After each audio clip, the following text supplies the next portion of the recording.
How a decorated war hero became America's deadliest terrorist. He was a decorated soldier, celebrated for his skill and valor during Operation Desert Storm, and awarded a Bronze Star. Just 4 years later, he would commit the deadliest act of domestic terrorism in the nation's history. This is the record of how the man who once swore to defend the United States came to declare war against it. The air over Interstate 35 is hazy with dust. It is 10:17 a.m. on April 19, 1995. 77 miles to the south, in Oklahoma City, first responders are working in a different kind of dust. A gray powder of pulverized concrete and office paper that coats the ruins of the Alfred P. Murrah Federal Building. Here, north of the chaos, the day is just another windy Wednesday on the plains. A pale yellow 1977 Mercury Marquis pushes north, its engine a low hum against the wind. Oklahoma State Trooper Charlie Hanger is on patrol. His vehicle is parked in the median, an observer of the traffic flowing past. He notes the Mercury. It is an older model, unremarkable except for one detail. The space where its rear license plate should be is empty. It is a minor infraction, a routine part of the day's work. Hanger pulls out from the median and accelerates. The patrol car's lights flash, painting the back of the Mercury in strobes of red and blue. The yellow car signals and pulls onto the shoulder. Trooper Hanger approaches the driver's side. The man behind the wheel is thin, with sharp features and a military-style haircut. He is identified by his driver's license as Timothy James McVeigh. Hanger asks him why he has no tag. McVeigh explains he just bought the car. He is calm, his voice steady. Hanger asks him if he has any firearms. McVeigh answers in the affirmative. He states he has a pistol. Under his jacket, a concealed Glock pistol is holstered. It is loaded. McVeigh does not have a permit to carry it concealed. The traffic stop shifts from a simple vehicle violation to a weapons charge. Hanger instructs McVeigh to step out of the car. The man complies without resistance. His hands are cuffed behind his back. He says little. His expression remains a blank slate. There is no sign of the internal pressure that must exist. No hint of the cataclysm he set in motion less than 90 minutes prior. He is simply a man being arrested for an illegal firearm. The drive to the Noble County Jail in Perry, Oklahoma is short.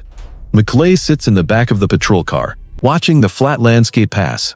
In Oklahoma City, federal agents are beginning to mobilize.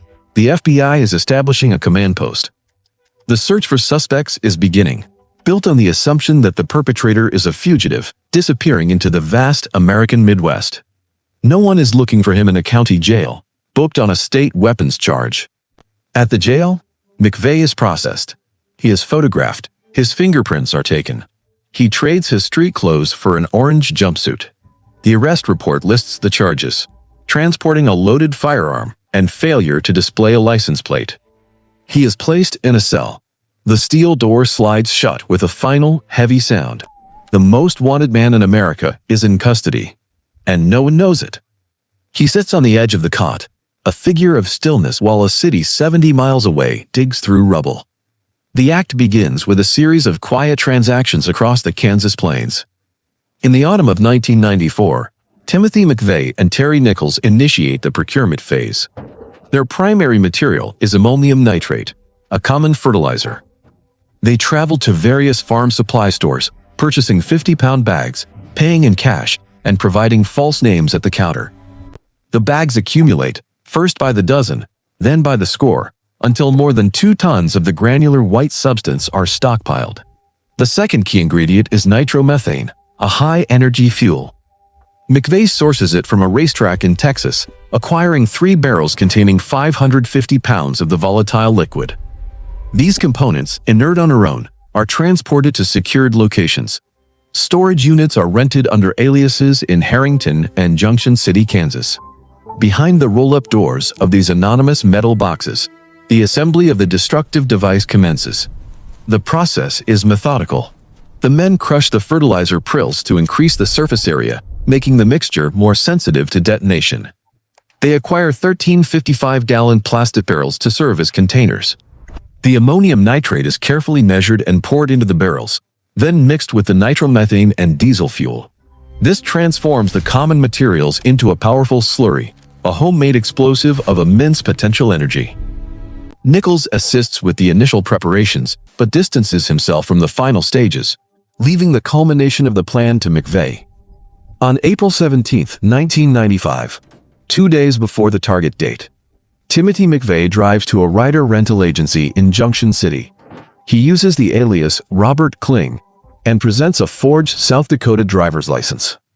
He pays cash for a 20-foot yellow box truck. He parks the vehicle near a lake, waiting for darkness. Under the cover of night, he and Nichols load the barrels into the truck's cargo bay. The arrangement is deliberate, designed to focus the blast wave forward.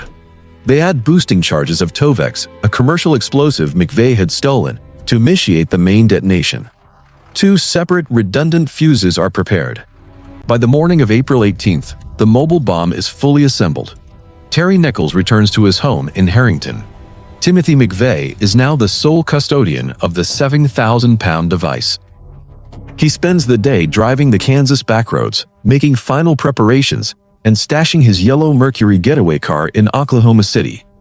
As night falls, he drives the Ryder truck toward his destination, a weapon of mass destruction disguised as a commercial vehicle, moving unnoticed along the interstate.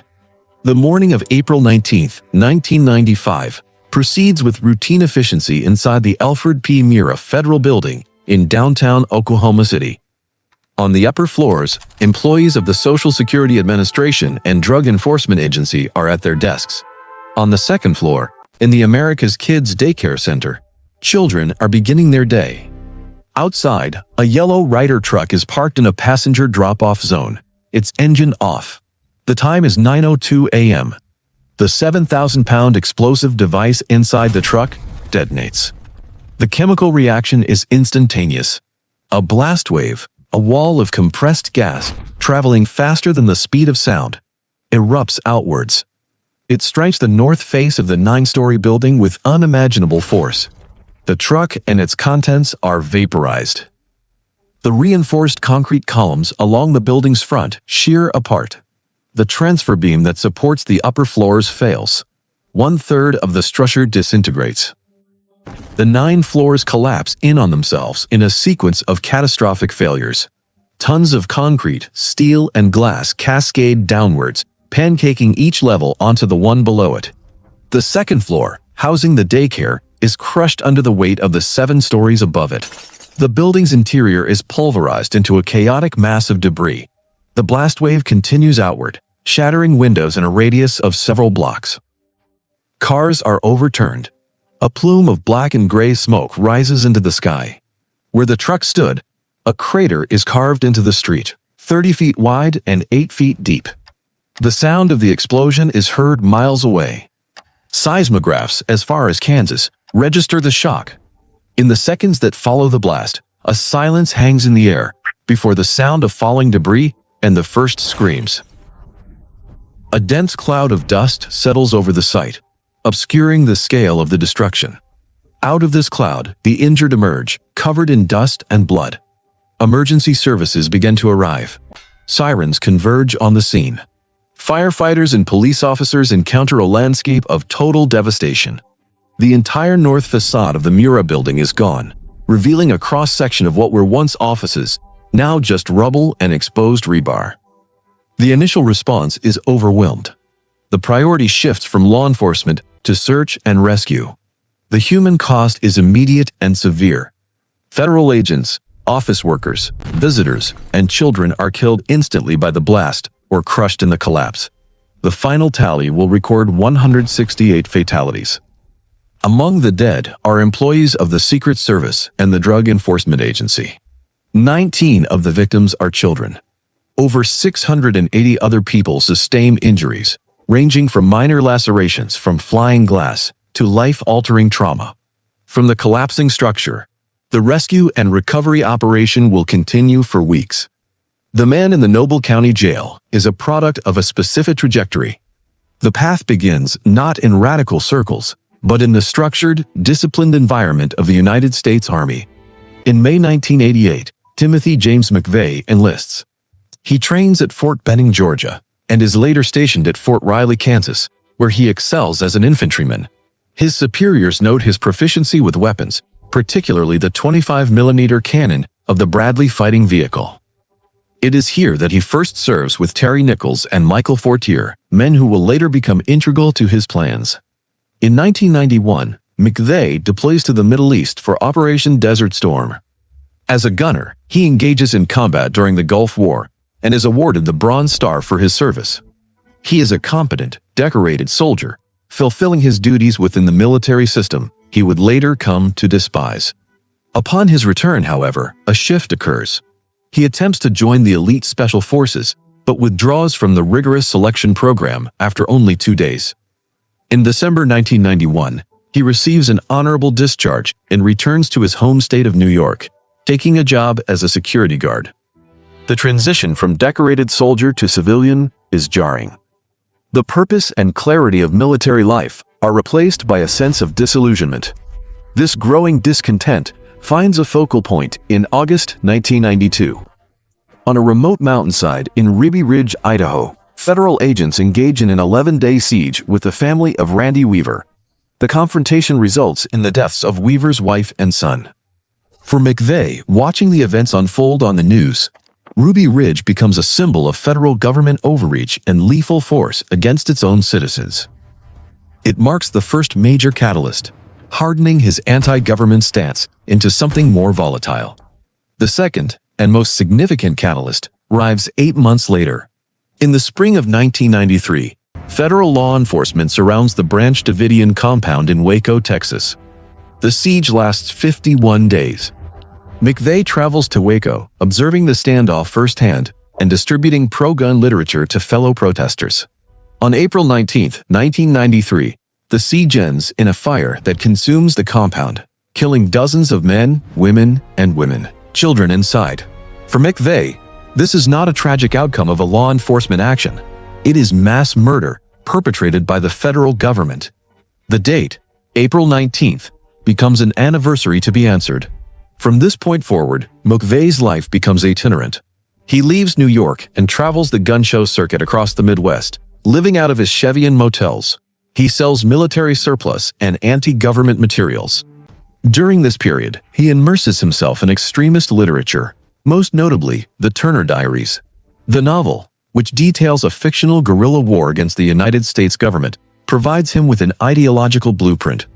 Its plot includes a truck bomb attack on a federal building, a narrative that resonates with his own developing thoughts of retribution. He reconnects with Terry Nichols in Kansas and spends time with Michael Fortier in Arizona. They share his grievances, but McVeigh's focus is singular and intense. He begins to see himself as a solitary actor, a patriot forced to take decisive action. His conversations shift from abstract complaints to concrete plans. The events at Ruby Ridge in Waco are no longer just grievances. They are a call to war, and he is the soldier who will answer it. While Timothy McVeigh sits in the Noble County Jail, the largest criminal investigation in American history is underway in Oklahoma City. FBI, agents, and forensic specialists begin the painstaking process of combing through the wreckage of the Alfred P. Murrah Federal Building. Amidst the debris, several blocks from the blast site, they discover a critical piece of evidence: the rear axle of the truck that delivered the bomb. The force of the explosion had hurled it through the air, but stamped into the metal is a partial vehicle identification number. This number becomes the primary lead. A nationwide search of databases traces the vehicle identification number to a Ryder truck rented from an agency in Junction City, Kansas. Investigators descend on the rental office. The clerk provides a description of the man who rented the truck under the alias Robert Kling. A composite sketch is created and disseminated. The description matches the man currently being held on a routine weapons charge in Perry, Oklahoma. The connection is made. The fugitive the entire country is searching for is already in a jail cell. On April 21st, 2 days after the bombing, Terry Nichols sees his name mentioned in news reports. He drives to the police station in Harrington, Kansas, and surrenders. He denies involvement, but investigators find traces of explosive residue in his home. The investigative net widens, pulling in another key associate from McVeigh's Army days, Michael Fortier, who lives in Arizona. Faced with the evidence against him, and the potential for a long prison sentence, Michael Fortier agrees to testify against McVeigh and Nichols in exchange for leniency. His testimony provides the prosecution with a detailed, first-hand account of the plot. He corroborates McVeigh's motive, describing his rage over the events at Waco and Ruby Ridge. He recounts conversations in which McVeigh detailed his plan to use a truck bomb to attack a federal building, specifically choosing the Murrah Building. Fortier's cooperation transforms the circumstantial evidence into a direct narrative of intent and action. On August 10, 1995, a federal grand jury formally indicts Timothy McVeigh and Terry Nichols. The charges include conspiracy to use a weapon of mass destruction and 8 counts of first-degree murder for the federal law enforcement officers killed in the blast. The legal process moves forward. To ensure an impartial jury, the trial is moved from Oklahoma City to Denver, Colorado. In April 1997, the trial of Timothy McVeigh begins. The prosecution, led by Joseph Hartzler, presents its case with methodical precision. They lay out the chain of evidence, the fertilizer purchases, the rental agreement for the Ryder truck, the explosive residue found on McVeigh's clothing at the time of his arrest, and the damning testimony of Michael Fortier. McVeigh's defense attorney, Stephen Jones, argues that his client was motivated by a sincere, if extreme, a free, if the government had become a tyrannical force. On June 2, 1997, after 4 days of deliberation, the jury returns a verdict, guilty on all 11 counts. 11 days later, the same jury recommends a sentence of death. Terry Nichols is tried separately. On December 24, 1997, he is found guilty of conspiracy and involuntary manslaughter. The jury deadlocks on the death penalty, and he is sentenced to life in prison without parole. For his testimony, Michael Fortier receives a 12-year prison sentence. The legal system has rendered its judgment. Following his conviction and sentence, the legal system has rendered its judgment. Timothy McVeigh is transferred to the federal system's highest security facility, United States Penitentiary in Terre Haute, Indiana. He is housed in the Special Confinement Unit, the federal government's death row.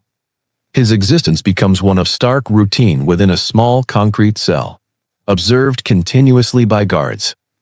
He spends his time reading, watching a small television, and engaging in extensive correspondence, using letters to further explain his motivations and his view of the bombing as a justifiable act of war against a tyrannical government. The legal process of appeals, a standard feature of capital cases, proceeds. However, McVeigh becomes an obstacle to his own defense. He dismisses his court-appointed lawyers and expresses a clear desire to end the appeals process, stating his wish to have an execution date set. In 2000, after the Supreme Court declines to review his case, he formally petitions a federal judge to stop all further appeals on his behalf. His request is granted. An execution date is set for May 16, 2001. The proceedings are halted just days before, when in January 2001, the FBI discloses that it had failed to provide thousands of pages of documents to McVeigh's defense team during the trial. The revelation triggers a brief but intense legal and public debate, and the execution is stayed. A new date is scheduled. McVeigh voices impatience with the delay. The final date is June 11, 2001. On the morning of his execution, McVeigh is moved from his cell to the execution chamber at United States Penitentiary Terre Haute. He has made a last meal request, 2 pints of mint chocolate chip ice cream. He is secured to a gurney. Medical technicians insert intravenous lines into his arms. Behind a glass window, a small group of media witnesses observes the procedure. In Oklahoma City, several hundred survivors and family members of the victims watch a live, closed-circuit television broadcast of the event. The warden asks Timothy McVeigh if he wishes to make a final statement. He declines to speak. Instead, he provides a handwritten copy of the 1875 poem, Invictus, by William Ernest Henley. The text serves as his final communication. At 7:10 a.m., the lethal injection process begins. A sequence of 3 drugs is administered through the intravenous lines. Sodium pentothal to render him unconscious, pancuronium bromide to stop his breathing, and potassium chloride to stop his heart. McVeigh's eyes remain open, fixed on the ceiling. At 7:14 a.m. Central Daylight Time, 4 minutes after the process started, Timothy James McVeigh is pronounced dead. It is the first execution conducted by the United States federal government since 1963. In accordance with his final wishes, his body is cremated and the ashes are scattered at an undisclosed location. The record shows the journey from a decorated soldier to the man executed in Terre Haute. It is a trajectory marked by ideology, a sense of grievance, and an act that resulted in irreversible loss. How the oath of a soldier who swore to defend his country could transform into a private war against it remains a somber testament to the kidney dory, fractures that can run deep beneath the surface of a nation. The events we have recounted are a part of the public ledger, and here at H Criminal Records, we believe in examining that ledger closely. In a case with so many turning points, what do you believe was the most significant factor in Timothy McVeigh's radicalization? His experiences in the military, or the federal actions at Ruby Ridge and Waco? Thank you for joining us as we examine this chapter of the historical record. Join us next time as we investigate the story behind the thousands of pages of FBI documents that were withheld until the final moments and the questions they left unanswered.